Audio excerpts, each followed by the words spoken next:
Hello friends, welcome to Pharma Study channel with Sapna. Today we will see exit exam details. It is useful to all students. All points in detail are covered.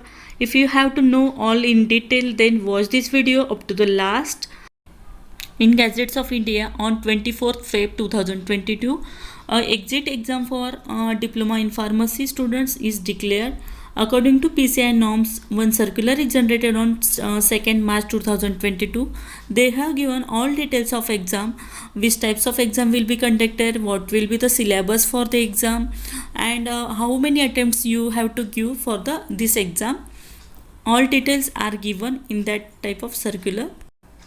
First we will start what is a exit. Exit means to leave, म्हणजे काय, निघून जाणे, बरोबर आहे.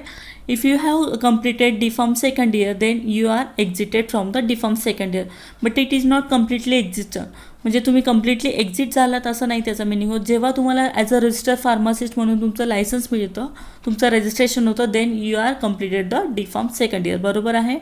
पहिले तुम्हाला तुमची exam द्यावं लागेल. डी फॉर्म सेकंड इयरची एक्झाम दिल्यानंतर तुम्हाला PCIचं रजिस्ट्रेशन करावं लागेल. PCIचं रजिस्ट्रेशन झाल्यानंतर तुमचं ॲज अ रजिस्टर्ड फार्मासिस्ट म्हणून तुमचं रजिस्ट्रेशन कंप्लीट, ही पहिल्याची प्रोसिजर होती. In the same what is the need of exit exam. Exit exam जे काही कंडक्ट करतायत गव्हर्नमेंट, त्याची नीड काय आहे, का बरं कंडक्ट करायची गरज पडली. कारण आपण जे काही आहे डी फॉर्म पासआउट होतो, आपल्याला लायसन्स मिळतं, पण आपल्याला त्या गोष्टीचं नॉलेज भेटतं की नाही भेटत ते कसं ठरवणार, त्याच्यासाठी ही एक्झाम घेतात. कारण आतापर्यंत बरेचसे स्टुडंट्स पासआउट झालेले आहेत, इथून पुढेही पासआउट होतील, पण ते काय 2 वर्ष जे काही एक्झाममध्ये अभ्यास वगैरे करतात त्यामध्ये त्यांना नॉलेज किती मिळतं आहे, फक्त पर्सेंटेज मिळत आहेत का, नॉलेज पण पाहिजे की नाही. कारण हे it is related to the life of persons. हे जे काही लाईफ आहे, लोकांचं जे काही जीवन आहे त्याच्याशी हे निगडीत आहे. So it is also mandatory to study in detail. जे काही आपण स्टडी करतो ते व्यवस्थित नॉलेज घेऊनच स्टडी करायचं आहे. तर त्याच्यासाठी ही एक्झाम आपण अप्लाय करणार आहोत, कंडक्ट करणार आहोत. On 2nd March 2022, PCI given a circular related to the exit exam of D Pharmacy students. सध्या ही एक्झाम फक्त डी फार्मसी स्टुडंटसाठी ॲप्लिकेबल आहेत. इन फ्युचर बी फार्म स्टुडंटसाठी पण ही एक्झाम होऊ शकते. याचे डिटेल नोटिफिकेशन हे आपल्याला येत जातील.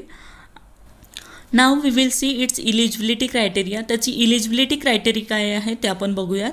जे काही स्टुडंट आतापर्यंत डी फार्मसी पासआउट झालेले आहे, ज्यांचं रजिस्ट्रेशन झालेलं आहे, त्यांना ही एक्झाम ॲप्लिकेबल नाही आहे. पण ज्या स्टुडंट पासआउट झालेले आहे, त्यांचं रजिस्ट्रेशन झालेलं नाही आहे, तिची पहिल्याची जी काही प्रोसिजर आहे PCI रजिस्ट्रेशनची, त्या रजिस्ट्रेशननुसार अजूनसुद्धा रजिस्ट्रेशन करून घेऊ शकतात.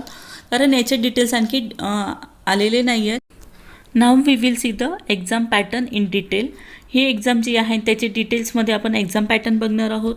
म्हणजे कुठल्या टाईपचे क्वेश्चन्स विचारले जातात, कुठल्या लँग्वेजमध्ये तुम्ही एक्झाम देऊ शकतात, कोणत्या टाईपचे पेपर्स असतात, पासिंग क्रायटेरिया काय आहे, तुम्हाला पासिंगसाठी किती पर्सेंटेज रिक्वायर्ड आहेत, ही एक्झाम कधी घेतली जाते, वर्षातनं किती वेळेस घेतली जाते, एकदा घेतली जाते, दोनदा घेतली जाते, किंवा मग डिफरंट कुठल्या टाईपचे सब्जेक्ट तुम्हाला स्टडी करायचे आहेत एक्झामसाठी, त्यामध्ये सिलेबस काय असणार आहे, हे सगळे डिटेल्स आपण आता बघणार आहोत.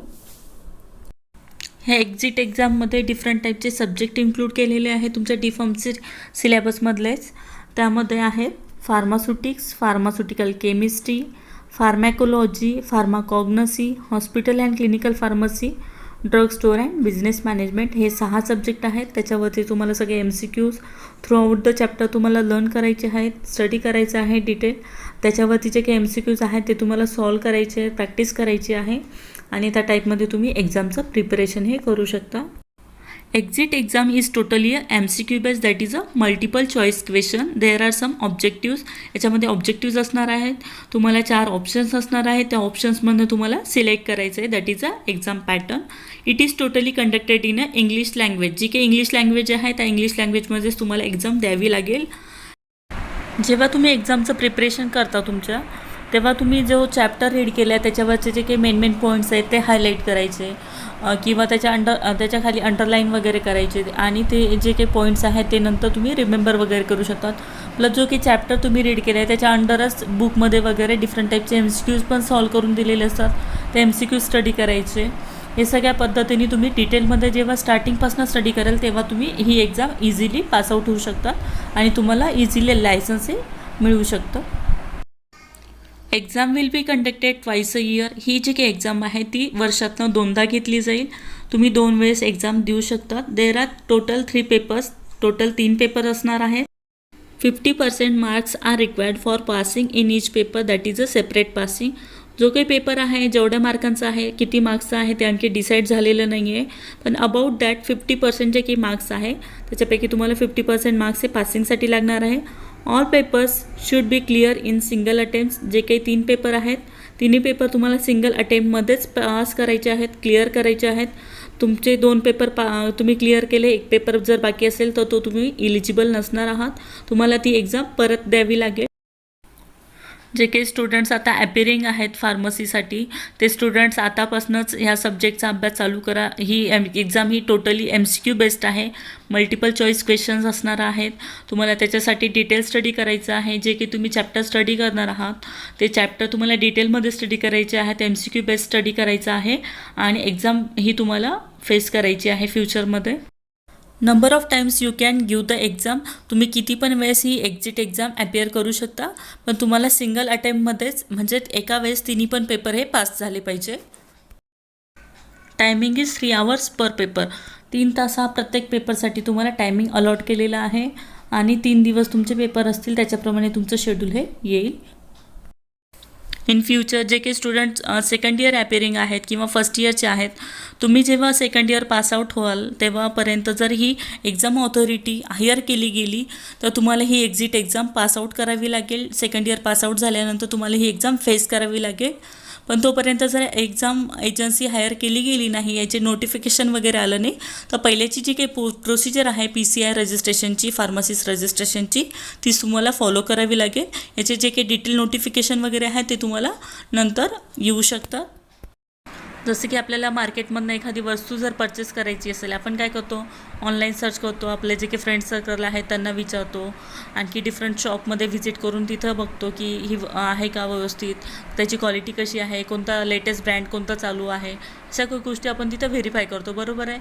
हे जे काही आहे त्या आपण एखादी वस्तू खरेदी करताना एवढ्या डिटेल्स बघतो. तर आपण जे काही लाईफ सेविंग ड्रग रिलेटेड आपण लोकांना ते ड्रग डिस्पेन्सिंग करतो, प्लस लोकांना आपण ॲज अ फार्मासिस्ट म्हणून त्यांना जे काही सजेशन अवेअरनेस वगैरे देतो ॲज अ हेल्थ केअर. जसं आपण मार्केटमधनं एखादी वस्तू घेताना त्याचा ब्रँड बघतो, क्वालिटी बघतो, आपण एवढे पैसे पे करतो आहे तर आपल्याला त्याची क्वालिटी कशी मिळते, चांगल्या क्वालिटीचं आहे का, किंवा सगळ्यात चालू असलेलं ब्रँड कोणता आहे, चांगल्या क्वालिटीचं ब्रँड कोणतं आहे, ह्या सगळ्या गोष्टी आपण व्हेरीफाय करतो, 4 दुकानं बघतो आणि नंतरच आपण ती वस्तू ही परचेस करत असतो. बरोबर आहे. In the same way life saving drug, त्यामुळेच आपण ॲज अ फार्मासिस्ट म्हणून आपलं जे काही नॉलेज आहे, आपलं जे काही क्वालिटी आहे, आपल्या ड्रगची जी काही क्वालिटी आहे, आपलं जे काही स्टँडर्ड आहे ते आपण मेंटेन केलं पाहिजे. आणि ते सगळं मेंटेन करण्यासाठी हे एक्झिट एक्झाम पास होणं खूप गरजेचं आहे. त्यावेळेस आपल्याला आपलं रजिस्टर फार्मासिस्ट म्हणून आपलं रजिस्ट्रेशन होऊ शकतं आणि आपण ॲज अ फार्मासिस्ट म्हणून वर्क करू शकतो.